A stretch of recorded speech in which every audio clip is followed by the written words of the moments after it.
ఈవీ9 national news కు స్వాగతం. ముందుగా హెడ్లైన్స్. ఒత్తిడి పెరిగినా భరిస్తా పీఎం మోదీ.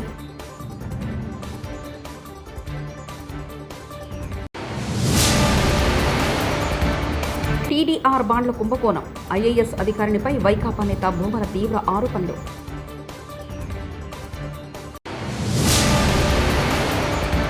ప్రపంచానికి అనుగుణంగా మారండి, బ్యాంకర్లకు సీఎం చంద్రబాబు కీలక సూచనలు.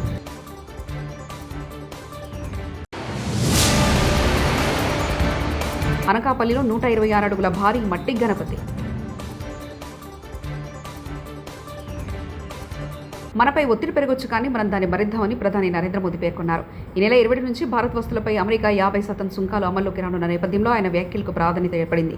ప్రధాని మోదీ సోమవారం గుజరాత్లోని అహ్మదాబాద్లో పలు పథకాలను ప్రారంభించి రోడ్ షో నిర్వహించారు. అనంతరం జరిగిన బహిరంగ సభలో మాట్లాడుతూ రైతులు, పశుపోషకులు, చిన్న పారిశ్రామికవేత్తల ప్రయోజనాల విషయంపై రాజీ పడే ప్రసక్తే లేదని స్పష్టం చేశారు. ఎవరి పేర్లు ప్రస్తావించకుండానే ఆర్థిక ప్రయోజనాల చుట్టూ ప్రపంచ రాజకీయాలు తిరుగుతున్నాయన్నారు. రక్షణ శక్తికి మారుపేరుగా నిలిచిన సుదర్శన చక్రధారి శ్రీకృష్ణుడు జాతీయోద్యమంపై రాట్నంపై నూలువడికి స్వదేశీ దుస్తులు వాడాలన్న మహాత్మా గాంధీ బాటలో భారత్ సాధికారత సాధించిందని మోదీ చెప్పారు. अपनी पुरानी गाड़ियों को, पुरानी एम्बुलेंसेस को हाइब्रिड ईवी में बदल सकते हैं. मारुति सुजुकी ने इस चुनौती को स्वीकार किया और केवल 6 महीने में एक वर्किंग प्रोटोटाइप तैयार कर दिया. अभी मैंने वो हाइब्रिड एम्बुलेंस का प्रोटोटाइप देखा भी है. ये hybrid ambulance PM E drive scheme में पूरी तरह फिट बैठती है. लगभग 11,000 करोड़ रुपए की इस योजना में ई एम्बुलेंस के लिए भी बजट निर्धारित किया गया है.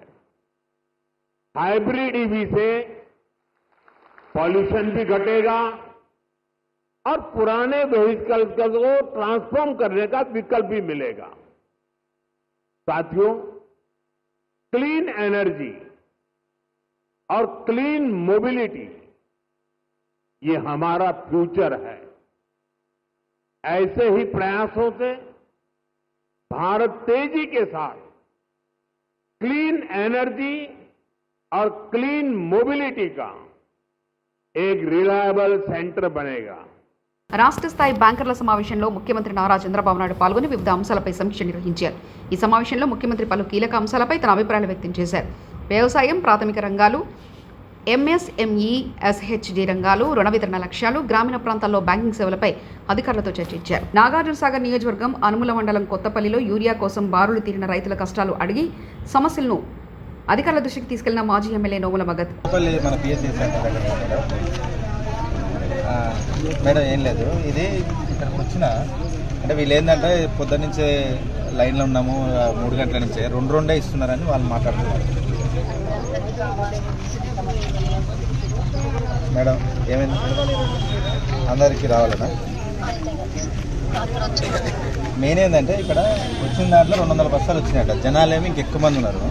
వచ్చి ఒకసారి ఏంటంటే వాళ్ళు 3 గంటల నుంచి తెలుసుంటున్నాం. మా ఇప్పటికీ ఆ 10 ఎకరాలు ఉంటే ఇప్పటికి 3 సార్లు రావాల్సి వచ్చింది. ఇంటిల్లి 10 వచ్చి ఉంటున్నాం అని అంటే దానికి సంబంధించి ఎప్పుడైనా రివ్యూ జరిగిందా, అదొకటి. ఇంకోటి తిరుమలగిరి సెంటర్కి సంబంధించి ఆ తిరుమలగిరి వాళ్ళందరం కూడా మేము డొక్కలబాయి దాకా పోవాల్సి వస్తుందని ఒకసారి మాట్లాడండి అని పొద్దునట్టే వచ్చారు రైతులందరూ తిరుమలగిరి నుంచి. కొంచెం నాకు తిరుమలగిరిలో పెట్టేటట్టు చూడండి మేడం అది. ఎందుకంటే ఇప్పుడు తిరుమలగిరి హెడ్ క్వార్టర్ చేసి దాన్ని పెద్ద కేంద్రంగా మార్చే ప్రయత్నంలో అలా తీసిపోయి డొక్కలబాయిలో పెడితే వాళ్ళందరూ ఇబ్బంది పడుతున్నారు. పొద్దునట్టే వచ్చినారు వాళ్ళందరూ. వస్తే అది కూడా చూద్దామని అంటే అక్కడ పెట్టలేదన్న, డొక్కలబాయిలో పెట్టారు, మీరే మాట్లాడాలంటే సరే అని మాట్లాడారు. ఇక్కడ కూడా కొంచెము మీరు ఎమ్మెల్యే గారితో ఒకసారి మాట్లాడి, ఎందుకంటే ఆయన కూడా చనువు ఉంది మేడం కేసీఆర్ మన ఆయన ముఖ్యమంత్రితోటి రేవంత్ రెడ్డి తోటి కొంచెం మీరు మాట్లాడి కొంచెం ఎక్కువ బస్తాలు తీసుకొచ్చి చేసి జల్దీ క్లియర్ చేస్తే అప్పుడు పెద్ద వాళ్ళు చాలా వయసులో చాలామంది పెద్ద వాళ్ళు ఉన్నారు. వాళ్ళందరూ కూడా లైన్లో నిల్చొని క్యారీలు కట్టుకొని వచ్చినారు, బాగా ఇబ్బంది పడుతున్నారు. కొంచెం చూసుకున్నారు. Thank you. ఓ సీనియర్ ఐఏఎస్ అధికారినిపై వైకాపా నేత భూమన కరుణాకర్ రెడ్డి తీవ్ర ఆరోపణలు చేశారు. టీడీఆర్ బాండ్ల కుంభకోణంలో ఆమె పాత్ర ఉందన్నారు. ఈ మేరకు భూమన వీడియో విడుదల చేశారు. వైకాపా హయాంలో అధికారిని పురపాలక శాఖ బాధ్యతలు పర్యవేక్షించారు. ప్రకటించినట్టుగా ఈరోజు పత్రికలలో వార్త చూశాను. ఆయన మళ్ళీ దానికి భిన్నంగా మాట్లాడినా నాకు అభ్యంతరం లేదు. ఎందువల్లంటే టీడీఆర్ బాండ్ల విషయంలో ఏ విచారణకైనా సిద్ధంగా ఉన్నామని ప్రకటిస్తున్నాను నేను. కానీ దీనికి సంబంధించి నేను ఏ రోజు కూడా స్పందించలేదు. ఏదో విమర్శలు వస్తున్నాయి, సరే చూద్దాము అనేటువంటి ధోరణిలోనే నేను వెళ్ళటం జరిగింది. జనరల్గా నా మీద వచ్చేటువంటి విమర్శలకు నేను వెంటనే స్పందించటం కూడా నాకు అలవాటు లేదు. ఇవన్నీ కూడా రాజకీయాలలో చాలా సర్వసాధారణమైనటువంటి విషయాలే కదా అని. కానీ దీని మీద ఈ రోజున ఒక వివరణ చెప్పాల్సినటువంటి అవసరం ఉన్నది అని భావిస్తున్నా. 2 సంవత్సరాలుగా దాదాపు నా మనసులో ఉన్నటువంటి అభిప్రాయం ఇది. గతంలో నేను సీఎంఓలో ఉన్నటువంటి ఒక సీనియర్ అధికారితో కూడా నేను మాట్లాడడం జరిగింది. నేను దీని మీద మాట్లాడతాను అని కూడా. కానీ ఆ రోజున వీలు కాలేదు. ఈ రోజున తప్పనిసరిగా నేను మాట్లాడక తప్పటం లేదు. దీనికి ప్రధానమైనటువంటి కారణం ఒక అవినీతిలో అనకొండ లాంటి ఒక అధికారిని, రాష్ట్రంలో ఉన్నటువంటి మంత్రులనందరినీ కూడా పూచిక పుల్లల్లాగా చూసేటువంటి అధికారిని, మరి తన శాఖకు ఇన్ఛార్జిగా ఉండేటువంటి మంత్రులనైతే లెక్క కూడా చేయనటువంటి అధికారిని, ఆ అధికారిని డబ్బులు సంపాదించటమే తప్ప ఏ నైతిక విలువలు లేనటువంటి మనిషిగా, ఒక మాటలో చెప్పాలంటే ఓ తాటకిలాగా కింది అధికారుల పట్ల వ్యవహరించేటువంటి ఆమె, తిరుపతిలో మేము నూతనంగా రోడ్లు వేస్తున్నాము కనుక ఆ రోడ్లను కోల్పోయి, ఆ రోడ్ల వలన స్థలాలు కోల్పోయేటువంటి వాళ్లను టీడీఆర్ బాండ్ల పేరుతో దోపిడీ చేయటానికి, తద్వారా 100 కోట్లు నొక్కియటానికి ఆవిడ పన్నిన కుటిల పన్నాగాన్ని అడ్డుకున్నాము అన్నటువంటి దుగ్ధతో, కోపంతో ఆవిడ తెలుగుదేశం పార్టీకి సంబంధించిన మా పక్క జిల్లా నేతలకు ఈ విషయాన్ని చెప్పి, ఏం మాట్లాడినా చెల్లుతుంది కాబట్టి 2,000 కోట్ల రూపాయలు అవినీతి జరిగింది అని ఆ రోజు నుంచి ఈ రోజు వరకు కూడా మా మీద ఎంత ప్రచారం చేశారో అందరికీ కూడా తెలుసు. ఇప్పుడు మళ్ళీ చెప్తున్నాను, నేను ఏ విచారణకైనా సిద్ధమే. 1 రూపాయి అవినీతి మేము చేసి ఉండినా మేము దేనికైనా కూడా ఆ శిక్షకు బద్దులమై ఉంటామనని. కానీ ఈ అవినీతి అధికారిని గత 30-35 సంవత్సరాలుగా తను ఎక్కడ పని చేసినా 100,000 కోట్ల రూపాయలు లూటీ చేసి, చివరకు అత్యున్నత న్యాయస్థానం కూడా మీ నీతి గురించి మాకు చాలా బాగా తెలుసులేనని వెటకారపు మాటలు పడ్డటువంటి అధికారిని, ఓ పూతనకు ఏమాత్రమూ తక్కువ కాదు, లంకిణి కంటే కూడా చాలా విపరీతమైనటువంటి చేష్టలు ఉన్నటువంటిది. ఆవిడ ధరించేటువంటి, రోజు ధరించే చీర ఖరీదు కనీసం అంటే 1,50,000 రూపాయలు. ఆమె చేసేటువంటి ఉద్యోగం ఏంటి, ఆమెకు వచ్చేటువంటి జీతం ఎంత, ఆవిడ ధరించేటువంటి చీరల ఖరీదు ఎంత, ఇవన్నీ కూడా నాకు చాలా స్పష్టంగా తెలుసును. రోజు 1,50,000 రూపాయలకు పైన విలువ చేసేటువంటి చీరలు ధరిస్తూ 50 లక్షల రూపాయల కంటే విలువైనటువంటి విగ్గులు ఆవిడకు దాదాపు 11 ఉన్నాయి. రోజు ఆ విగ్గులు ఒక్కొక్క రోజు ఒక్కొక్క విగ్గు ధరిస్తూ ఆవిడ దర్శనమిస్తూ ఉంటారు ఆఫీసులలో. ఆవిడ క్రింది స్థాయి అధికారులతో, ఆవిడ అసలు భూమినే కొల్లగొట్టింది అన్నటువంటి పేరు కూడా గాంచినటువంటి వ్యక్తి. ఆవిడ ఒక విలువలతో, జీవితమంతా ఉద్యమాలతో, పోరాటాలతో రాజకీయాలు చేసినటువంటి నా మీద కక్షగట్టి ఇక్కడ తిరుపతిలో గతించిన ఓ తెలుగుదేశం నాయకుడితో విపరీతంగా అంటగాగినటువంటి ఆవిడ, నేను ఈ ఘోరాన్ని చూడలేక అడ్డుకట్ట వేశానని నా మీద తెలుగుదేశం వాళ్లను ఉసిగొల్పి 2,000 కోట్ల రూపాయల అవినీతి జరిగింది అని ప్రచారం చేయటానికి ఈ ఆధునిక రజియా సుల్తాన్ అనే కారణమని చెప్తున్నా. నేను చెబుతూనే ఒక మాట చెప్తున్నా, ఇప్పటికీ కూడా నేను ఏ విచారణకైనా మేము సిద్ధమే. ఒక్క చిన్న తప్పు కూడా జరగలేదు. ఇలాంటి నీచపు ఆలోచనలు ఉండేటువంటి అధికారుల వలన సమస్యలు వస్తాయి, భరిస్తాం. రాజకీయాలలో ఇవన్నీ కూడా చాలా సహజమని, కానీ మనసులో ఉన్నటువంటి ఈ బాధను ఈ రోజున వ్యక్తీకరించక తప్పని పరిస్థితి.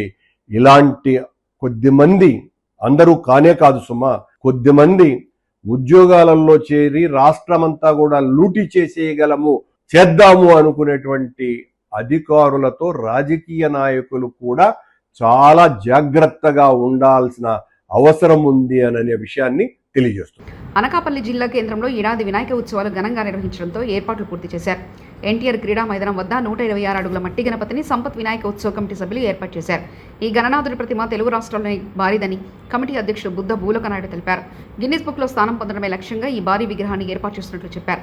ఈ విగ్రహాన్ని కామధేను ప్రసాద్ అనే శిల్పి పూర్తిగా మట్టితో తీర్చిదిద్ది రంగులద్దారు.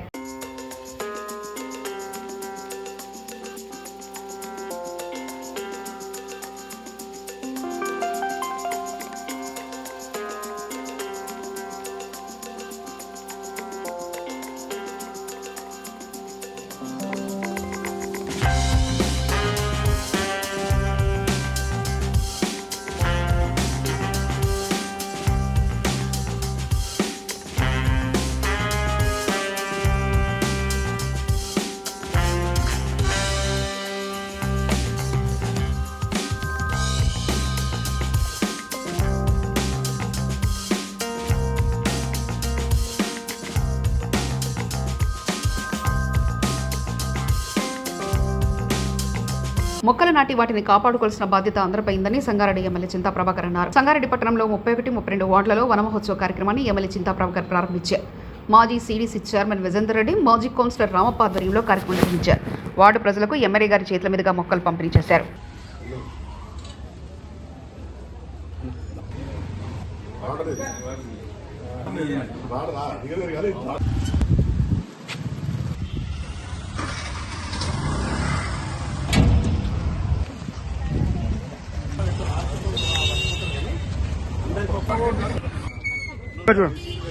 కమిలే సార్ సరే కట్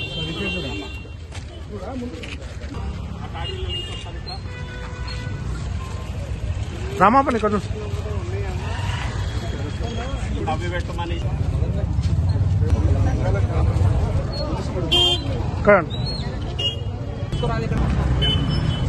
ఇక్కడ రా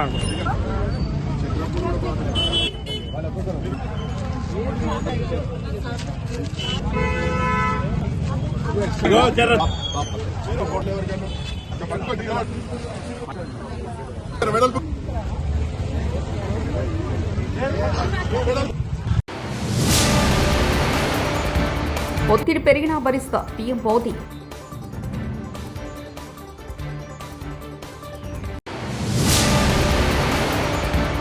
టీడీఆర్ బాండ్ల కుంభకోణం, ఐఏఎస్ అధికారినిపై వైకాపా నేత భూమన తీవ్ర ఆరోపణలు.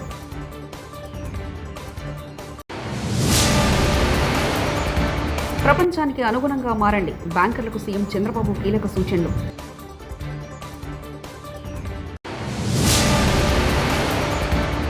అనకాపల్లిలో 126 అడుగుల భారీ మట్టి గణపతి. ఇవి బులెటిన్ విశేషాలు. చూస్తూనే ఉండండి EV9 నేషనల్ న్యూస్.